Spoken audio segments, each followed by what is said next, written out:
Hello everyone, welcome to unique learning system. आज मैं फिर से उपस्थित हूँ एक इतिहास के टॉपिक को लेकर और आज का हमारा टॉपिक का नाम है 1857 का विद्रोह। ये किसी भी एग्ज़ाम के पॉइंट ऑफ व्यू से बहुत ही महत्वपूर्ण भूमिका अदा करता है। आप इस वीडियो को अंत तक ज़रूर देखें क्योंकि इसमें हमारे द्वारा इससे जुड़े सभी महत्वपूर्ण पहलुओं को संग्रहित करने की कोशिश की गई है, जो कि हम उम्मीद करते हैं कि यह आपके सभी एग्ज़ाम में मददगार साबित होगा। ये हमारे 1857 विद्रोह का फर्स्ट पार्ट है। सेकेंड पार्ट भी आपके पास ज़रूर आएगा। तो चलिए शुरू करते हैं हम भाग 1 को और जानते हैं 1857 के विद्रोह से जुड़ी हुई वो तमाम बातें। परिचय। 1857 के संघर्ष को लेकर इतिहासकारों के विचार एक समान नहीं हैं। कुछ विद्वानों का यह मानना है कि यह एक किसान विद्रोह था, तो कुछ इस महान घटना को सैन्य विद्रोह मानते हैं। वहीं वी.डी. सावरकर की पुस्तक the India war for independence में इसे प्रथम स्वतंत्रता संग्राम माना गया था। 20वीं सदी की शुरुआती दौर के इतिहास लेखन में इसे वीर स्वतंत्रता सेनानियों का संघर्ष दिखाया गया। मंगल पांडे के द्वारा कलकत्ता के निकट बैरकपुर छावनी में किए गए विद्रोह को एक महत्वपूर्ण घटना माना गया है, जो कि स्वतंत्रता की प्रथम लड़ाई में परिवर्तित हो गया। अब हम देखते हैं 1857 के विद्रोह के पीछे का कारण। आखिर वो कौन सी कारण रही जिसकी वजह से 1857 का यह विद्रोह हुआ। 1857 का विद्रोह कोई आकस्मिक घटना नहीं थी, अपितु यह अनेक कारणों का परिणाम था। अभी हम देखेंगे इसमें राजनीतिक कारण को। इस राजनीतिक कारण में हम सबसे पहले देखेंगे डलहौजी की हड़प नीति। लॉर्ड डलहौजी ने भारत में अपना साम्राज्य विस्तार करने के लिए विभिन्न अन्यायपूर्ण तरीके अपनाए, जैसे निसंतान राजाओं के गोद लेने पर प्रतिबंध लगा दिया। इस आधार पर उसने सतारा, जैतपुर, संभलपुर, बाघट, उदयपुर, झांसी, नागपुर आदि रियासतों को ब्रिटिश साम्राज्य में मिला लिया। साथ ही अवध के नवाब पर कुशासन का आरोप लगाते हुए 1856 में अवध को ब्रिटिश साम्राज्य में विलय कर लिया। डलहौजी की इस नीति ने भारतीयों पर बहुत गहरा प्रभाव डाला। वहीं राजनीतिक कारण में ही दूसरा भी एक कारण रहा वेलेज़ली की सहायक संधि। वेलेज़ली का उद्देश्य कंपनी को भारत की सबसे बड़ी शक्ति बनाना था।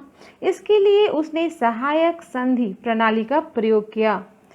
इसके तहत राजाओं को कंपनी को सब कुछ देना होता था और बदले में उन्हें कंपनी के द्वारा उनकी शत्रुओं से सुरक्षा का वादा किया जाता था। सर टॉमस मुनरो के शब्दों में यदि हम समझें तो राज्यों ने अपनी स्वतंत्रता, राष्ट्रीय चरित्र अथवा वह सब जो किसी देश को प्रतिष्ठित बनाते हैं बेचकर सुरक्षा मोल ले ली, ऐसा वो कहा। वेलेज़ली का यह सहायक संधि भारतीय राज्यों के लिए एक मीठा विष सिद्ध हुआ। अब हम देखते हैं विद्रोह के कारण में ही आर्थिक कारण को। पहला इसमें है व्यापार का विनाश। ब्रिटिशों ने भारत से कच्चा माल इंग्लैंड भेजा तथा वहां से मशीनों के द्वारा वह माल तैयार करके भारत लाने लगे। इसके कारण भारतीयों के उद्योग धंधे नष्ट होने लगे। इस प्रकार ब्रिटिशों ने भारतीयों के व्यापार पर अपना नियंत्रण स्थापित कर लिया और उनका आर्थिक शोषण किया। वहीं दूसरा कारण था उसका भू राजस्व व्यवस्था। ब्रिटिशों ने कृषकों की दशा सुधार करने के नाम पर अस्थायी बंदोबस्त, रैयतवाड़ी प्रथा एवं महालवाड़ी प्रथा लागू की। इस सभी प्रथाओं के अंतर्गत अधिक लगान वसूल किया गया। समय पर कर न चुका पाने वाले किसानों को भूमि भी छीन ली जाती थी। अब हम देखते हैं सामाजिक कारणों को। इसमें पहला है ब्रिटिशों के द्वारा भारतीयों के सामाजिक जीवन में हस्तक्षेप। इनके द्वारा कई ऐसे कार्य किए गए जो भारत की परंपरावादी और रूढ़िवादी जनता उनसे रुष्ट हो गई। जैसे बेंटिक के द्वारा सती प्रथा को समाप्त किया गया, कैनिंग के द्वारा विधवा विवाह को मान्यता दी गई। तो यह कहीं न कहीं उन रूढ़िवादी भारतीयों को रुष्ट करने का सबसे बड़ा कारण बने। वहीं दूसरी पाश्चात्य संस्कृति को प्रोत्साहन एक कारण बना। ब्रिटिशों ने ईसाई धर्म को बहुत प्रोत्साहन दिया, जैसे स्कूल, अस्पताल, दफ्तर एवं सेना ईसाई धर्म के प्रचार के केंद्र बन गए।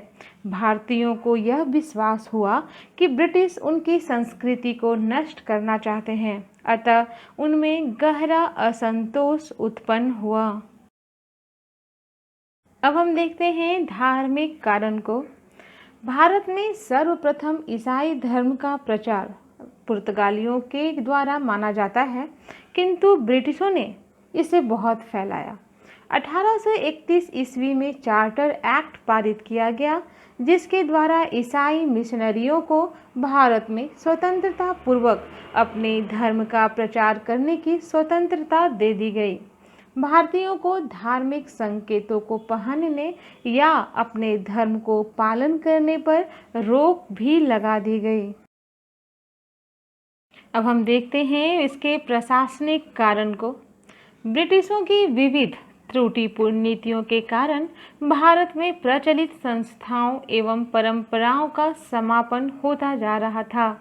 लॉर्ड कॉर्नवालिस भारतीयों को उच्च सेवाओं के अयोग्य मानता था। सभी उच्च पदों पर भारतीयों को हटाकर ब्रिटिशों को नियुक्त किया जा रहा था। भारतीय जज किसी ब्रिटिश के विरुद्ध मुकदमे की सुनवाई नहीं कर सकते थे, जबकि भारतीयों को सुनवाई ब्रिटिश जज के द्वारा की जाती थी। ब्रिटिशों की इस नीति से भारतीय क्रुद्ध हो उठे और उनमें असंतोष की ज्वाला धधकने लगी। अब हम देखते हैं विद्रोह के कारण में सैनिक कारण को। भारतीय सैनिक अनेक कारणों से ब्रिटिशों से रुष्ट थे, जैसे वेतन, भत्ते, पदोन्नति आदि के संबंध में उनके साथ पक्षपातपूर्ण व्यवहार किया जाता था। जहां भारतीय सैनिकों को 7 से 8 रुपए मासिक वेतन था, वहीं ब्रिटिशों को 195 रुपए मासिक वेतन था। इसके अलावा उन्हें अपने धर्म को मानने में भी मना कर दिया गया था। उनकी बातों को नहीं मानने पर उन्हें कोड़ों से पीटा जाता था।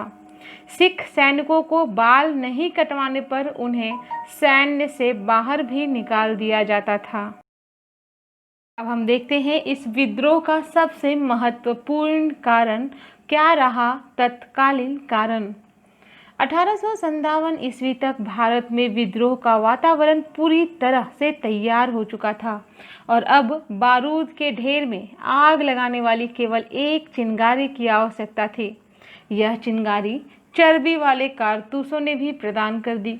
इस समय ब्रिटेन में एनफील्ड राइफल का आविष्कार हुआ। इन राइफलों के कारतूसों को गाय एवं सूअर की चर्बी द्वारा चिकना बनाया जाता था, जिसे सैनिकों को मुंह से इसकी टोपी को काटना पड़ता था और उसके बाद ये कारतूस राइफल में डाले जाते थे। इन चर्बी लगे कारतूसों ने विद्रोह को भड़का दिया।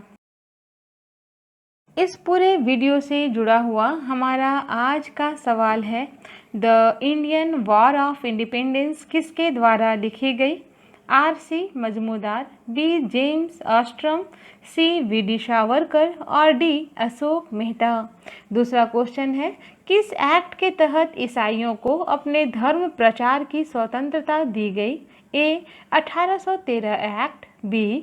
1831 एक्ट, C. 1856 एक्ट और D. 1857 एक्ट। आप अपना जवाब हमें कमेंट बॉक्स में ज़रूर दें। आज के इस वीडियो में हमने 1857 के विद्रोह का कारण को देखा।